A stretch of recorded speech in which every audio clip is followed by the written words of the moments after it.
waxaan halkan ka salaamayaa bahda saxaafadda oo wax badan oo xaqaa'iga dhabta ah nagala qayb qaata wararkooda xaqiiqda ana ka sii daaya meediyaha iyo maqaalka dadku dhageysto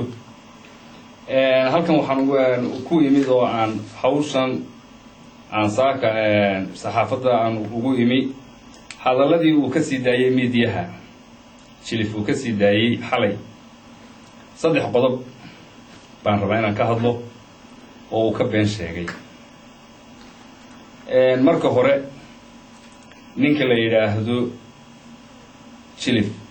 wuxuu ka been sheegay gaarigii aanu ka soo qabanay ciidamadii huunada ahaa suuf aloolka ahaa ee soo weeraray sida yuxuushnimada u soo weeraray Buuhoodle aanu anagu meedkoodii aasinay meedkii ay ka yaaceen aanu aasinay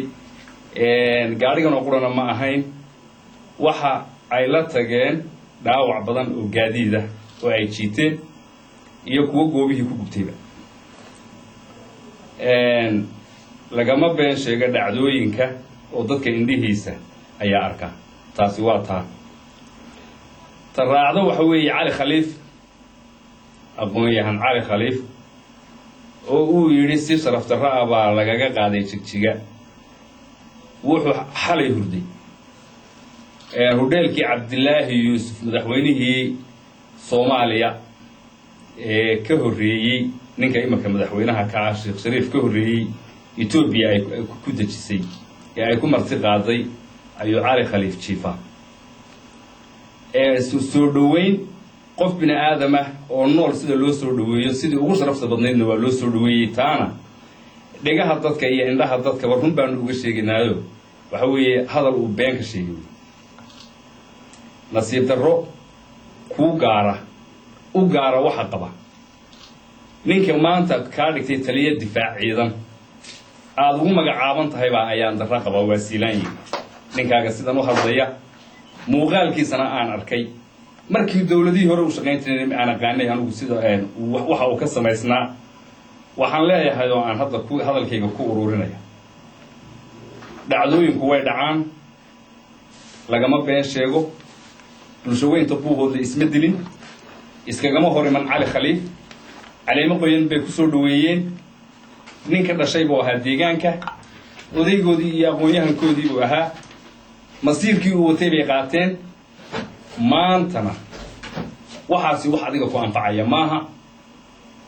waxaanu leenahay dadka aad maskaxda ka khaladay naftooda aad ku soo khamaartay ha laga daayo dhibaatada iyo mahalakada aad gelinaysaan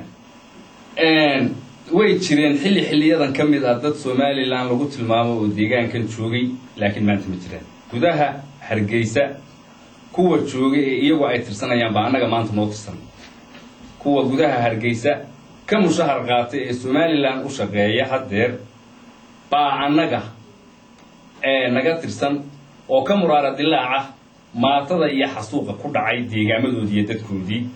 maanta wax u shaqeeyo deegaanka dhulbahanti wax u shaqeeyo Soomaaliland oo gudaha iyaga ku sugan ma jiraan xaqoodu waa taagan Soomaaliland waxaan ugu baaqi lahaa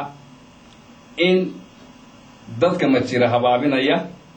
dhiigooda doonaya inay ku haystaan masab ku haystaan aan wax maanta natiijada for mustaqbal for future oo ay u hayaan aanay jirin inay ka taxadiraan waxa ay ku dhimanayaan ay ogaadaan taasaan kula talinayaa runaantii Soomaaliland shacabka gobolka Cayn iyaga waxaan u sheegi lahaa waa shacab kalsooni fiican isku qaba waa shacab ka dhashay reer aad u fara badan waa shacab ka dhashay beelweynta harti waa shacab ka dhashay beesha daaro waa shacab ka dhashay beesha Soomaali weyn ee calanka buluug ah ka dhaxeeyo waxaan ku tashan lahaa inay naftooda iyo maalkooda iyo deegaankooda ay difaacdaan cidna aanay ka darro ku doono